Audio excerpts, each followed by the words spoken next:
It's an unlikely team-up between a multinational organization and a lonesome superhero. After casting his web across the streets of Manhattan, Spiderman is now being called to the rescue by the United Nations. This union was dreamt up by a Frenchman, Romuald Scura, a documentary filmmaker fascinated by the UN. As a kid, I was following the adventures of Spider-Man and most of the superheroes you can find in Marvel Comics. Marvel has always been very committed. Marvel is a publishing house which bravely took a stand politically at some point against the Vietnam War or against some of the American administrations. This tradition dates back to 1941, when Captain America took on Hitler. In the 1970s, Spider-Man was warning kids against the dangers of LSD. Today, Spidey's activism is less controversial. So this is an anti-bullying on preventing bullying for kids. We've worked with the American Dental Association to produce a comic book for fighting plaque.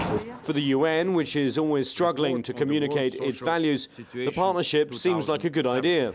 This is not going to solve the world's problems. This is sending a positive message in a light-hearted way. But don't even think about unilateral intervention. Spider-Man, the Incredible Hulk, or the X-Men will have to learn to reconcile their superpowers under UN mandate to rescue UN peacekeepers in a faraway country. The comic should initially reach 1 million schoolchildren. In a Manhattan specialized store, the fans are all for it. What better marriage to help gain awareness of the UN amongst youngsters?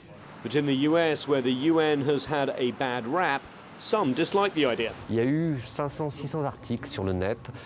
were about 500 or 600 articles on the web, very diverse, but a lot of them came from American extreme right-wing blogs, where we were called all kinds of names. Spider-Man is called a collaborator, working with the UN to manipulate young Americans.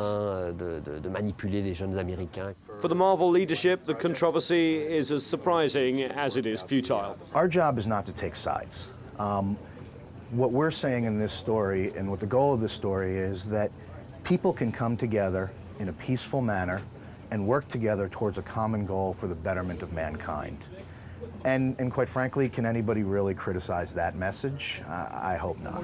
Taking on the anti-UN forces in the US might be Spider-Man's toughest mission yet.